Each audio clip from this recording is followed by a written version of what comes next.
Hello. In this lesson, we're just going to give a brief setup to our lesson 3.2, Bacon's Rebellion. So we kind of want to set the stage of where we're at in the Virginia colony before we go into what happened in the rebellion. So our central question that we're looking at here is, how did race become so central to American society? I think if you look at American culture at any point in American history, race is really central to the way that laws were written, to the way that social structures were formed, schools, neighborhoods, all of that, and is definitely still evident today, especially through the Black Lives Matter movement. So I think that hopefully by the end of this, we can draw a through line between the very beginnings of the British colonies here through today, and how race has really become central to this American identity. So we are going to talk about Bacon's Rebellion that happened in 1676. So looking at this timeline, just for a little bit of perspective, so our Jamestown, the first permanent settlement, happens around 1607. That first slave ship, the White Lion, lands in 1619. And it's not on here, but we talked about the first Thanksgiving that happened in 1621. So that was very, very early colonies. Not a whole lot of infrastructure here, just really trying to survive. So fast forward about 50 years, and the colonies are a little bit more established. They have taken quite a bit more land from native tribes in the area and kind of spread out. They have farms established, some trading routes, that sort of stuff, but not ready to be on their own yet. So if we look, there's still about 100, well, exactly 100 years until the Declaration of Independence and striking out on their own. So hopefully this kind of places it contextually for you of what's going on. 1676, there are about 40,000 people or 40,000 British or Europeans in the colonies. That is not including native populations outside. But so really 40,000 people, that's like a little over half of Kinnick Stadium. So not a ton of people in the colonies at this point. And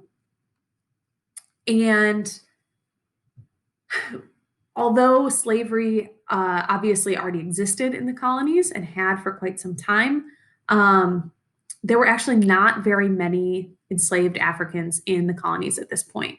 The best guess is somewhere around 200. So out of 40,000, 200, really not a huge part of the labor force yet. The main source of manual labor and farming was indentured servants. So these were very poor Europeans who were coming over to the colonies. And it was a little over half of the people who were coming over came over as indentured servants during this time.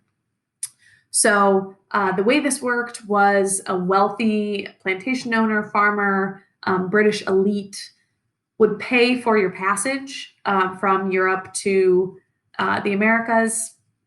And in to repay them, you would work for them for 4 to 7-ish years. When you were done, you received these things called freedom dues. That could include some land, 25, 50 acres of land, a year's worth of corn, a cow, new clothes, things to kind of get you started on your own. And this looked really appealing to a lot of Europeans at the time who were homeless, were living in cities, who had no chance for any sort of social mobility. This was kind of an appealing thing. It also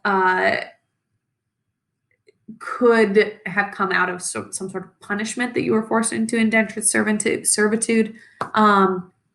So there's a lot of reasons why.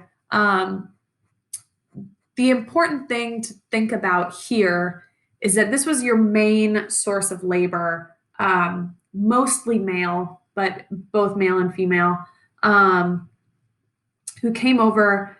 They were really treated very severely, not great working conditions. Any sort of misbehavior could result in an extended contract. For women, oftentimes this meant getting pregnant, would extend your contract, things, outside of your control, but also had harsher punishments under the law. So if you were an indentured servant and you stole something, you might have a harsher punishment than someone who was free. So not a great life for indentured servants in the colonies. By no means is it the same as the life of an enslaved African. At the very least, you at least opted into this at some point.